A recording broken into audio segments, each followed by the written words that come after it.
Trader Ferg, good evening to you. How are you, my friend? Good, Andy. Thank you for having me back on. It's always Thanks. fun. Yeah, it is. It's always fun, and thanks for coming on. I was mentioning to you off camera, if there's a contrarian that I know, it would be you. And I know a lot of them, but you're a deep contrarian here. So what I'd like to do is first just work out your process and then the pain that contrarians, deep contrarians really kind of have to go through.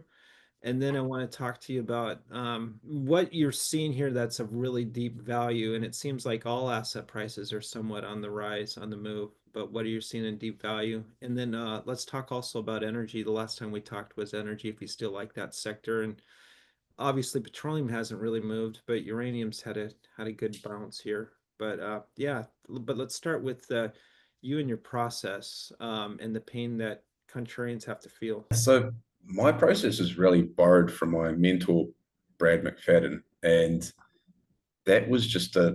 So I came across his work when I was still in corporate world. I was in asset management, but I hadn't really found the style that fitted the way I viewed the world. And when I came across him and what he was, the way he was talking about investments, yes, I sort of do believe there's a certain amount of like your emotional makeup fits you to a style.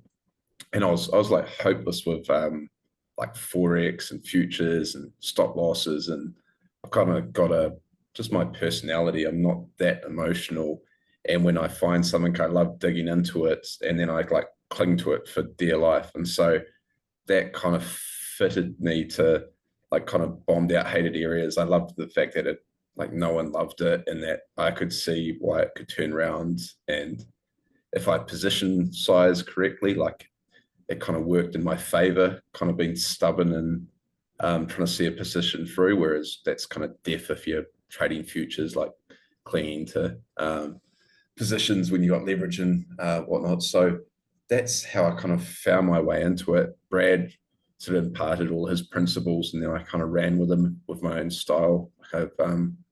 We still chat regularly, and yeah, we've kind of involved in different sectors and kind of come at stuff differently now. But overall, yeah, his process was his sort of principles was really guided me to how I view the market. And I was quite lucky with just kind of the way social media took off as well. Like I was traded my own account for a long time. I kind of left my job and just traded full time. And then it's kind of a lonely game as well. And so that was when I started my first Twitter account during COVID. And that's when everyone was staring at their screens, and kind of worked out there's actually a great community out there as well. And that's it's been hugely beneficial to meet all the experts in every area. Like I'm just a generalist, and yet I can kind of reach out to, I don't know, someone like Matt Water and Cole and be like, this is what I'm seeing. This is my hypothesis. Is this what you're seeing with your like decades of knowledge in the sector? And I'm just putting two and two together and ask them. And then I love doing that. I love having someone that I really respect in each area that I can just bounce it off. And I've got all my sort of rules of thumb that I bring to it as well. Yeah. Yeah, I started this journey right after COVID, if you were. I was always a trader slash investor, if you would. But what I found out, and I'm glad you said that, is I'm not the subject matter expert. Mm. All my listeners and out there, viewers, I'm not the subject matter expert, but I want to talk to the person that's the subject matter expert because there's so much learning and putting me on the right path, if you would. And I just highly enjoy that. So I can really relate. You mentioned Matt Warder. He's a fantastic, just a great guy, number one. It's lovely. Yeah. I love him and I'll get him on again. Um, yeah, he's probably, I think he's probably the authority, and you put me onto him as I think about it. He's probably the authority, I think, in coal. And who thinks of coal? No one, right? Or very little few people. I'm bringing that up. Is that still an asset area that you're interested in? It's had a good bounce. Man, it sold off until the spring, but it's had a bounce here. Are you still, I guess, is that looking into your, I guess, your view of the world and assets in Yeah, general? I still like coal. Like I have still have a decent amount of exposure to it. I've kind of got a whole thesis that we're going to see a boom in Asia and coal will benefit from that. But the problem with coal is finding decent ways to play it because with some of the companies that I've historically liked, like the likes of Whitehaven, who more recently, like Young Coal, is that they're in Australia and they can't help but get kind of caught up in politics. Like you've had the pretty nasty royalty regime put on coal where it's all tiered levels and that kind of stuffs up the economics a bit. And then more recently, you've had Australia talking of a 5% cash flow tax, which would hit them again, and Australia pushing forward with net zero, which I ultimately see that sort of blowing out energy costs, and then they'll look to subsidize it. And if coal's doing well, then that'll be a sort of an easy target again. So that's the only dampener on the coal thesis is where to look. You've got some interesting plays in Indonesia, but then they're quite hard to access because a lot of the brokers don't give you Indonesian access to the Indonesian markets. Some of the US names are really interesting. Like I'm a big fan of the likes of Warrior. I just think that's got a great story, and it's kind of underappreciated how much extra capacity they're going to bring on with Blue Creek. So yeah, no, I'm still a fan of coal. I just think it's a longer term thesis. Tough to go too wrong when you're getting in with these prices and like the valuations you get in at. Um, but yeah, it can. I think you've got to go in there with a longer term time frame and also be careful of like the sort of inherent geopolitical risk. And it's not only sort of the African risk; it's the kind of developed country risk with Australia, which is kind of that's been frustrating there. Yeah. It's interesting to take a little bit of step back. You can be early, I guess, but it's really, I think, what I like about one of the things that I think is very interesting about you and you do well is portfolio management. And that makes up for a lot of things, if you would, portfolio. And you mentioned, like, if, for example, with coal and some of the different companies in the different countries. Talk to me a little bit. How do you handle portfolio management in the context of the different commodity sectors, if you would, and even leverage? Do you even use leverage at all? No, so I never use leverage, and yeah, it's an important point because management is literally the key to like long-term success in this game. Um, Hmm. and so how you size positions is one of the biggest sort of factors in like you like I still think I'm like working on it till today. Like I keep adjusting it, and I'm forever um, learning from past mistakes. Like I found out I had correlations I didn't think I had, and everything kind of moves together. But my overall framework is I try and break it down between sectors, like a sort of a it never works out this way, but a rough framework would be maybe four different sectors, and each of them would be roughly a quarter, and then within each of those quarters, it would be maximum sort of 5% per company or position, and normally it's I usually size positions to 3%, and then if I have a lot of conviction, I move it up to 5. And that's probably the more important point, is because I think there's a real art to making sure you cover your downside. So it's really hard to come back from when you get your ass handed to you. And in this game, Hmm. you generally do get your ass handed to you on something that's hard to see. Like if you, I don't know, I'm trying to think of a so something like if you're going global atomic and then you have the coup and then just get really like rug pulled on something like that over long term, you've got to manage that downside. And yet you want to have enough on the table that when it works, it really moves the needle. So it's fine to say sort of just 1% positions, but that if you nail sort of a 10 bagger on a 1% position, doesn't move the needle that much, like 10% extra to the portfolio. Whereas if it's a sort of that 3%, it's kind of the sweet spot because now you're adding a third to your portfolio, which is really moving the needle. And obviously, if you've got real conviction and push it up to the 5%, then if you're getting up those high returns, you're really moving the needle with a portfolio. So I kind of call that there's like the sort of downside protection, and yet there's on the other side there's like the regret minimization, or sort of I guess opportunity cost of having something that works, because you do need those winners to sort of compensate for so the dumb stuff that is I'm inevitably going to do over time. Yeah. And then from No, there it's yeah.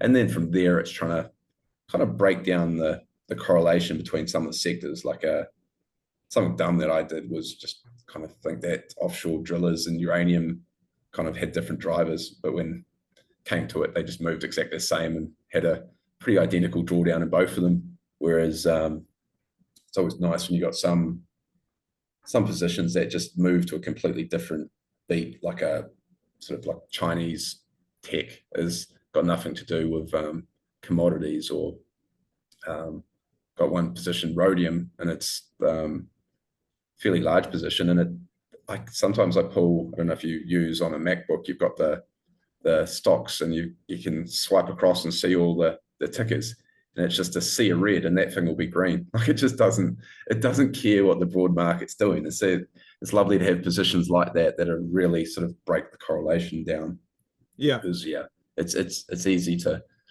before you know it, to suddenly have a book that's all just following one correlation. Yeah, with which, if it's been an energy, it's been pretty painful.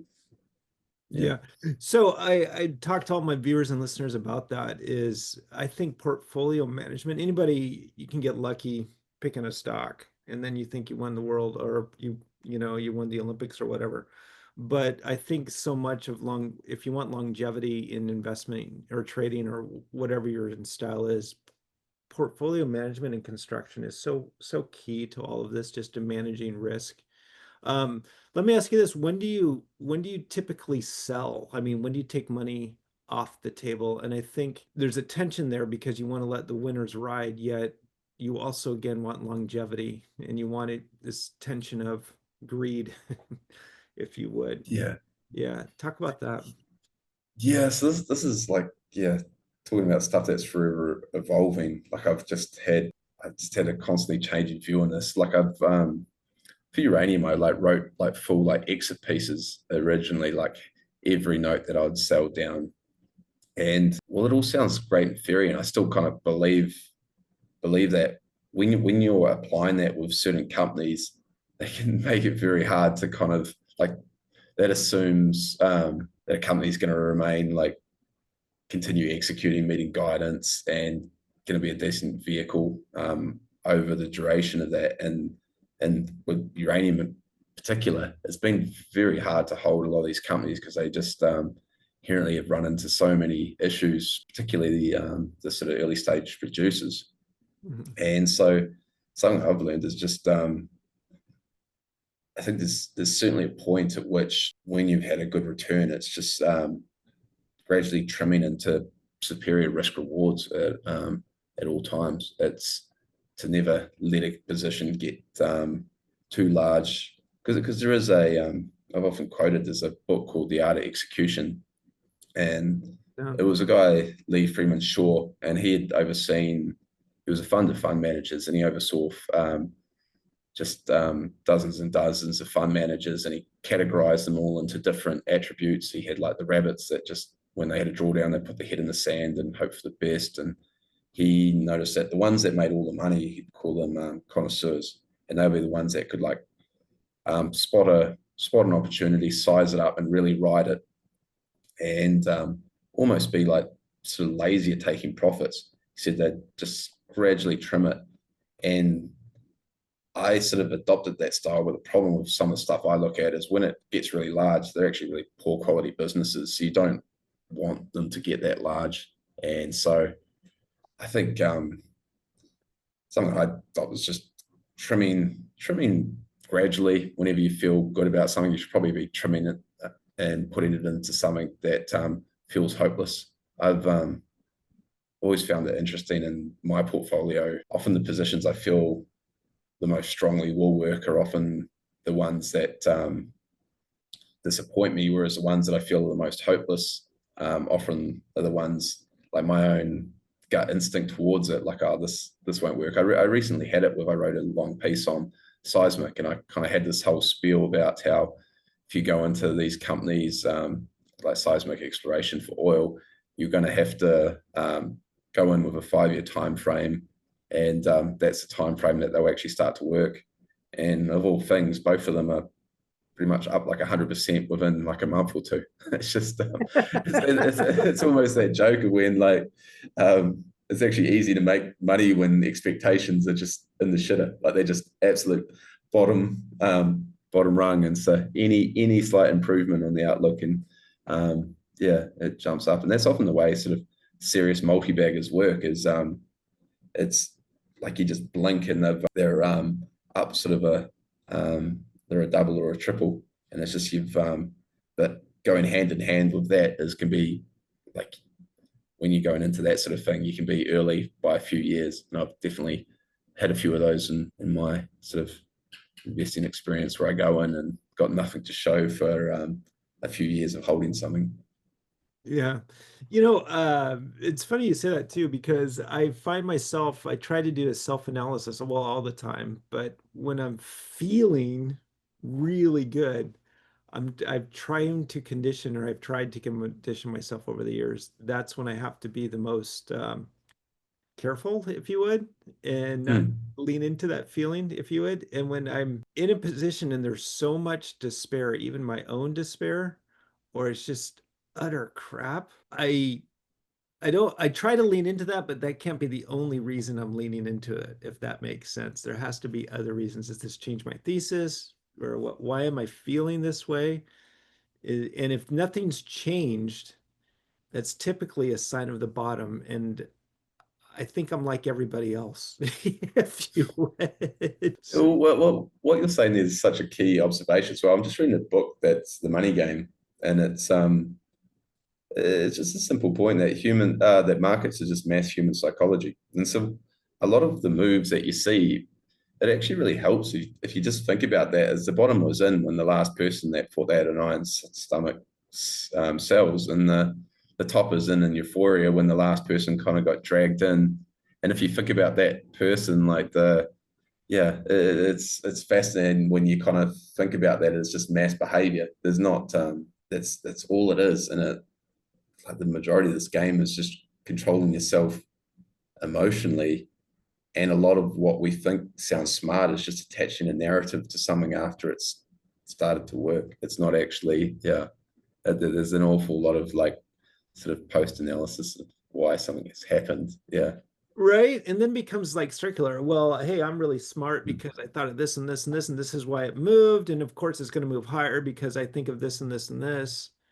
And I've come to the point where that might be true, sure. And it might be crap. It's just moving Yeah. because it should move, you know. Yeah.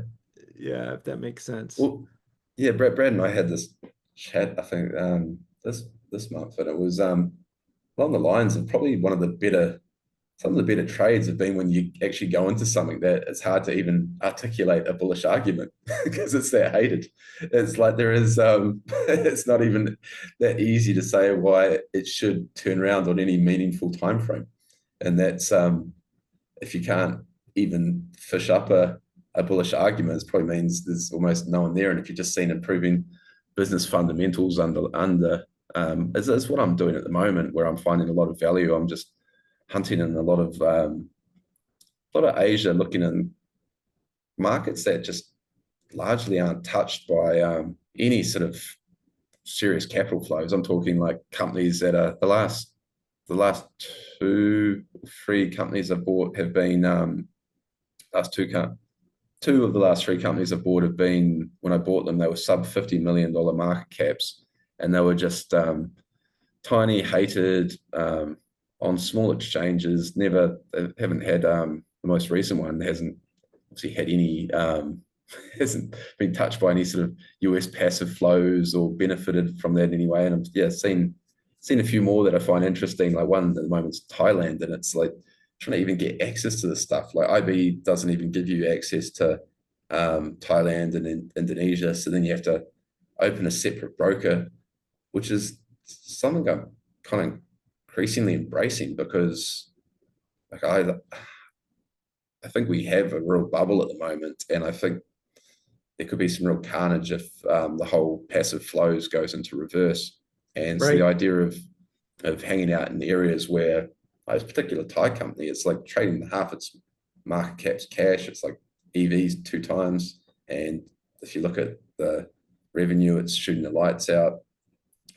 Lovely chart. Like it's just this sort of stuff. Like I don't understand how you go too wrong with it. And it's just bloody hard to access. Like I have to open a whole different brokerage to get access to it.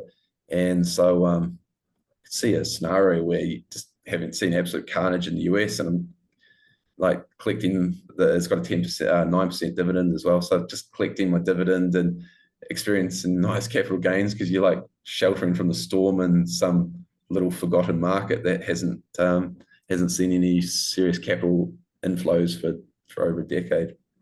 You know, that's such a great point too, because I think that's probably why they don't have capital flows is because it's in a market that nobody's interested in at the moment. And you have to open up another brokerage and all of that. I think if you just, that's the lesson, if you just do the work, and the work is in the details, meaning work is signing more paperwork and transferring money around, doing something that nobody else Yeah. is willing to do. And then, but hanging out in something that people, it's either forgotten or just unwanted. I mean, that should get everybody's interest or yours and my interest. Talk about some sectors though, because it seems like everything is in a bubble. It's hard for me to see value, I guess, relative to where everything's at. And it's interesting, specifically in the gold and silver market, because I'm heavy in that market. And I haven't, and I'm for all this is not a brag. I say this with humility. I'm up a lot, but I'm nervous, right? Because yeah, I still see these things being, I haven't gotten 10 baggers yet as in last year, but I've gotten a lot of two, three, four baggers in, but it's making me nervous, but I still see significant upside value. But there's that tension that we were talking about. And then I look through the whole spectrum. The only, and these are just my thoughts, not yours, and I want to get them. The only deep value I really see is in oil.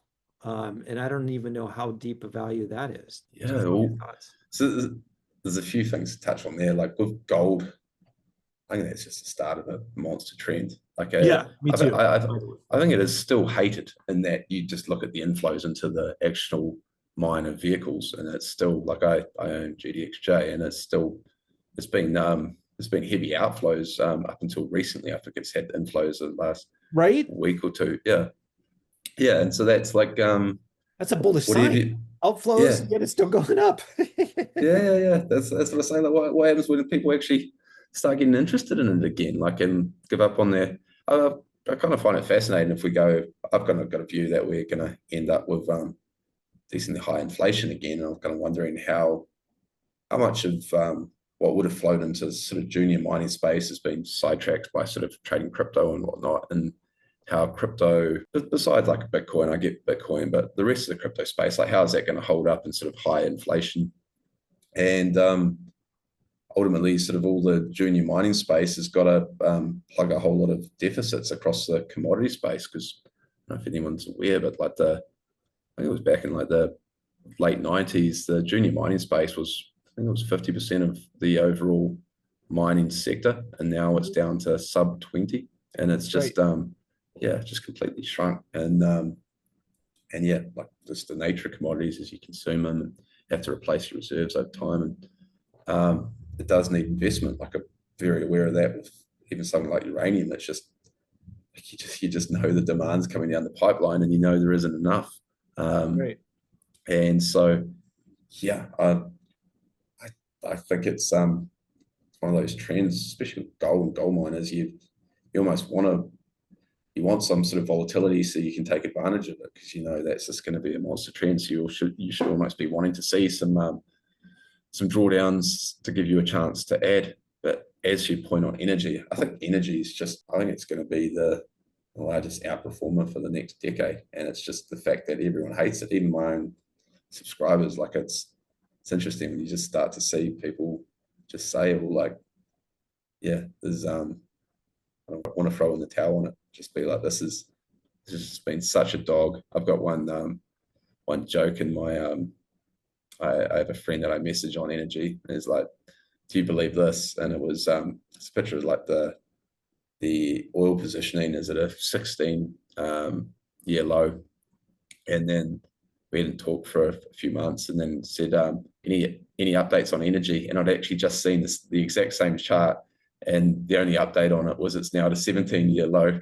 So it's just all they've done is put a new title on it and a new axis, and it had dropped again, and so gone back another year. And I was like, no, that's the only update, is it's just got more of a funeral for sentiment.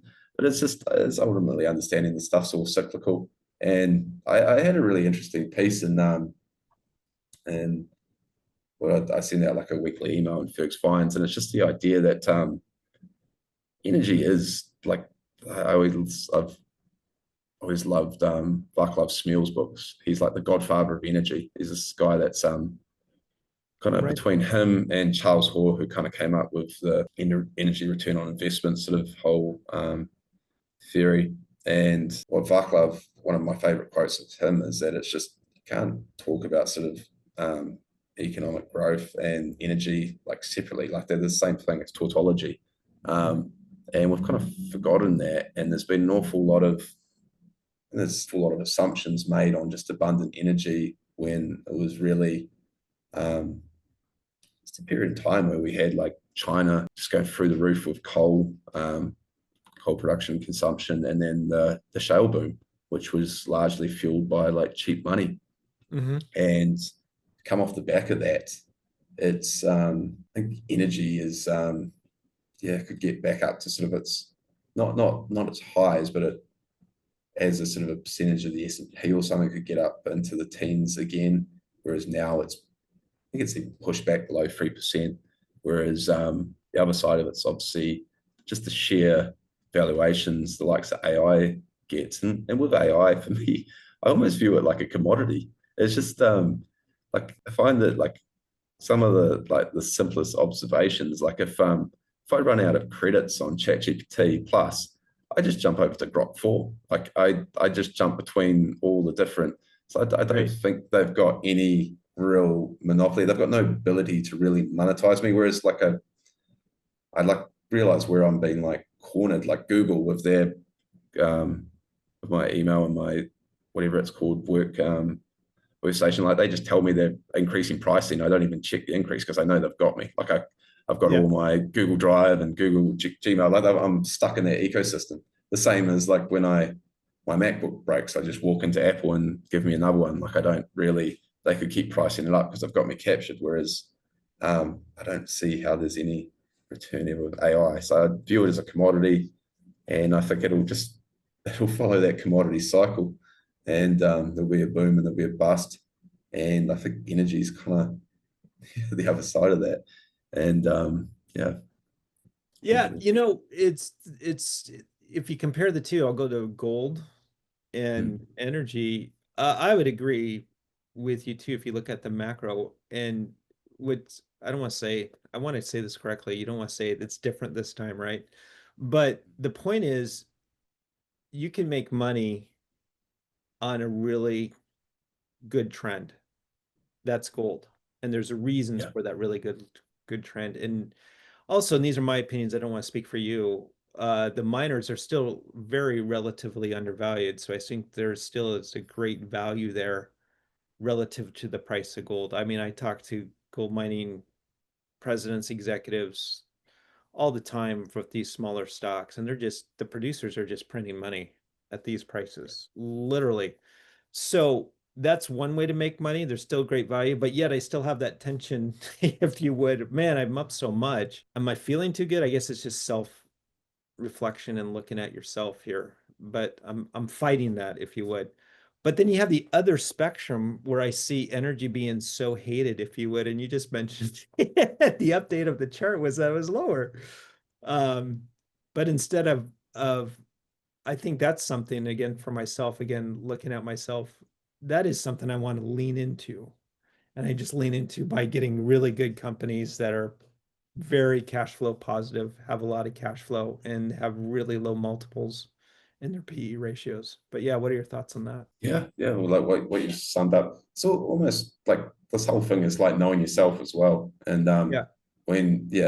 like when you feel really good about something, like I've often joke with friends, like if you ever feel the need to take a screenshot of your portfolio, you should probably immediately like trim that position and put put something into something that just like, yeah, you feel sick about. Like, and all my trades that have made me the highest returns, I was like, didn't feel great putting them on. I was just like, oh, this is doesn't make sense. It's not comfortable. It would be easier to put it into something that's working.